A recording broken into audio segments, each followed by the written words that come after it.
Bienvenue dans cet épisode numéro 6, le vivant et sa finalité. Nous allons maintenant nous concentrer sur le parcours de l'évolution à partir du Big Bang. Nous allons démarrer après le brin d'ARN et les protocellules, dont nous avons déjà beaucoup parlé, pour s'intéresser à la suite du processus d'évolution. Nous débutons notre voyage avec le ver ancestral, l'Icaria variosia, qui demeure aujourd'hui le plus ancien fossile, qui était probablement le premier organisme bilatérien qui avait un cœlome pour la perception, une bouche, un anus et un intestin. Il disposait également de ce qui va devenir notre cerveau et notre système nerveux central. Bien plus tard, dans l'évolution, les scientifiques ont découvert dans cette lignée le poisson ancestral, le sélacanthe, qui a stupéfait les scientifiques tellement il était proche de l'anatomie qui a conduit aux vertébrés tétrapodes qui, sortis de l'eau, vont produire les mammifères. Ce qui fait dire à certains chercheurs que le sélacanthe ressemble à un poisson, mais n'en est pas un. Il est plus apparenté à une vache qu'au saumon. L'étape suivante est représentée par l'arrivée des reptiles mammaliens, dont une sous-classe, les synapsides, que l'on connaît par les données fossiles, sont considérés comme les groupes souches des mammifères. C'est après l'extinction des dinosaures que redémarre l'évolution vers la finalité. Mais il faut être conscient que, contrairement à la croyance populaire, l'extinction des dinosaures il y a 65 millions d'années n'a pas beaucoup influencé l'évolution et la diversification des mammifères modernes. Elle avait simplement été ralentie. Les mammifères vont évoluer vers des primates dont d'une des espèces, les hominoïdes, vont générer l'ancêtre commun aux chimpanzés et à l'homme qui partagent le même génome à 98%. Ce qui fait dire à certains scientifiques que l'homme descend de l'arbre mais pas du singe. Ainsi, naît au cœur de l'Afrique une nouvelle espèce, les homininés, suite à l'effondrement, créant la faille afro-arabique qui part presque de l'Afrique du Sud jusqu'en Israël. Tous nos ancêtres du bon côté de la faille sont restés dans les arbres. Ceux qui étaient du mauvais côté ont dû survivre à la sécheresse. Ils ont généré une suite d'homininés qui a migré à la fois vers le nord et vers le sud. Cette évolution nous a conduit à ce que nous sommes aujourd'hui, des Homo sapiens. Comme vous avez pu le constater, il n'y a jamais eu de création. L'homme n'a pas été créé. Notre trajectoire est faite d'adaptation pour survivre et d'évolution vers une finalité.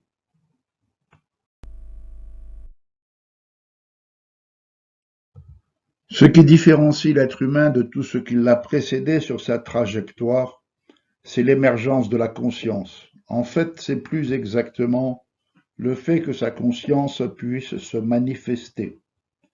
Cela doit nous questionner, car s'il n'y a jamais eu de création, c'est que cette conscience devait préexister avant le Big Bang, c'est-à-dire avant le début de l'univers.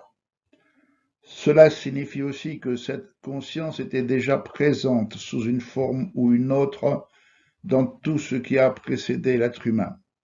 En fait, dans tout ce qui a existé et qui existe dans l'univers. Cela met en lumière un peu plus ce que disaient certains scientifiques au sujet du champ informationnel.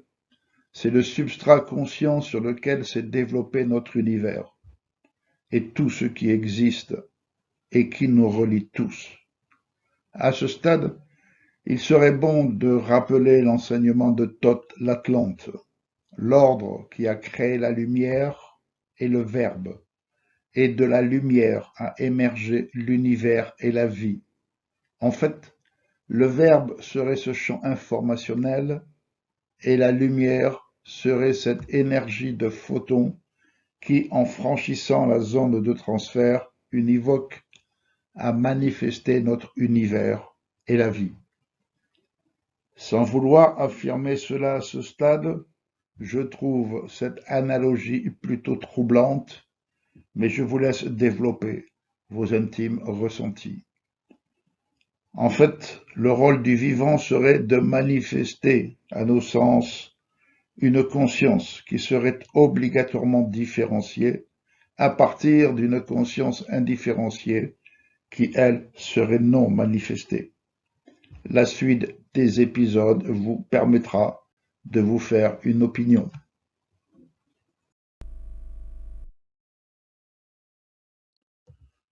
Avant d'aller plus loin, je tenais à vous informer sur les dernières avancées sur ce que pourrait être ce champ informationnel. Sur la carte, en 3 dimensions, sont représentées les observations du télescope spatial Hubble en rapport avec les galaxies. À côté, le résultat d'une simulation créée par un algorithme à partir des coordonnées de 37 000 galaxies et d'un programme inspiré d'un modèle de propagation du mycélium, c'est-à-dire de la partie souterraine des champignons. Vous conviendrez avec moi que la ressemblance est frappante. Cela signifie que le modèle de propagation qui crée le mycélium serait quasiment identique à celui qui crée l'univers. Ce qui est des plus troublants, sauf si l'on admet que les deux modèles sont l'un et l'autre l'expression du champ informationnel sur lequel s'est construit l'univers et tout ce qui existe.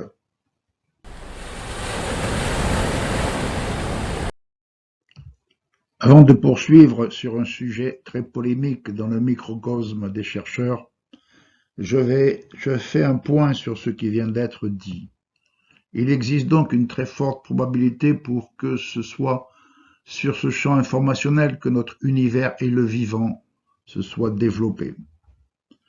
Si les émergences de l'énergie et de la matière obéissent aux lois de la mécanique quantique, et si l'émergence des galaxies obéit aux lois de la mécanique classique, alors l'émergence de la vie, qui mène à l'émergence de la conscience, obéit aux lois de la mécanique vitale, dont le but est de faire émerger la conscience.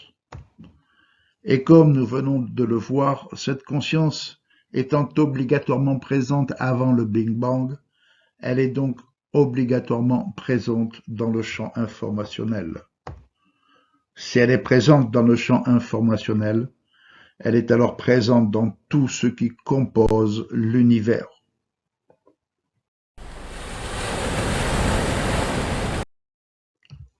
Avant de poursuivre sur un sujet très polémique dans le microcosme des chercheurs, je fais un point sur ce qui vient d'être dit. Il existe donc une très forte probabilité pour que ce soit sur ce champ informationnel que notre univers et le vivant se soient développés.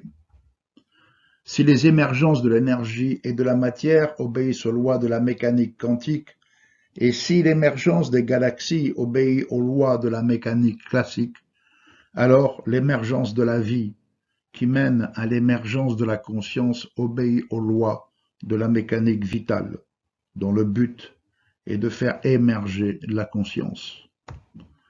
Et comme nous venons de le voir, cette conscience étant obligatoirement présente avant le Big Bang, elle est donc obligatoirement présente dans le champ informationnel.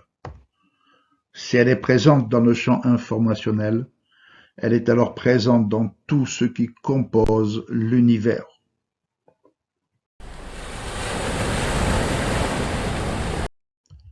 Nous allons revenir maintenant sur ce champ informationnel avec les connaissances que j'ai acquises lors de ma deuxième carrière, pendant laquelle, avec mon équipe, nous avons, dans le cadre de programmes de recherche et de développement pour l'État, développé des outils destinés à potentialiser la connaissance en intégrant des innovations provenant de laboratoires de pointe en recherche informatique, comme à l'époque les réseaux bayésiens pour leur capacité d'apprentissage et les réseaux de neurones pour leur capacité de propagation.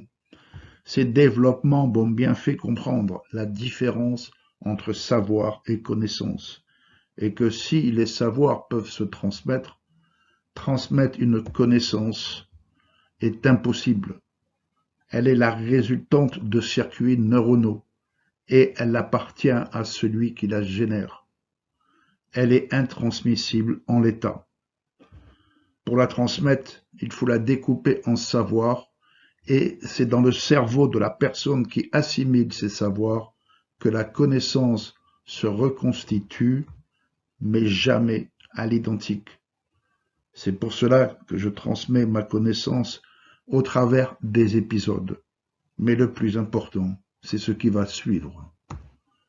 Une connaissance est en fait une trame relationnelle composée d'informations qui sont en relation biunivoque entre elles.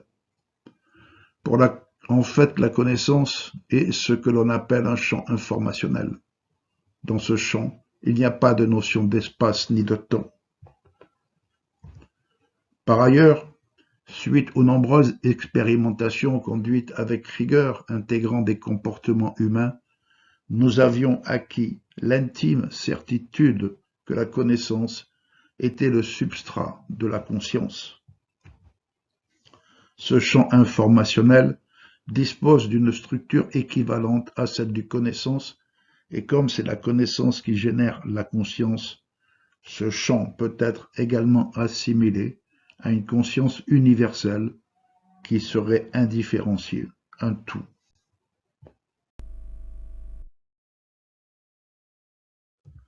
Nous allons aborder maintenant un sujet qui fâche et qui divise, un domaine où les guerres de tranchées intellectuelles font rage entre scientifiques.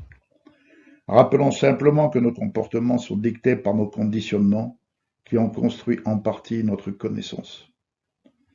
Pour ma part, j'ai construit mon intime conviction sur cette notion de conscience au cours d'un stage de communication animale, où j'ai pu mener des expériences dont les résultats obtenus sur chaque cible ont tous été corroborés par les informations détenues par l'animatrice du stage, condition essentielle pour valider la réalité de cette communication avec matière, plantes et animaux. Et j'ai compris que bien plus tard le mécanisme qui permettait cette communication empathique, car cette dernière, comme nous le verrons, ne passe pas par nos sens, mais par nos ressentis inconscients.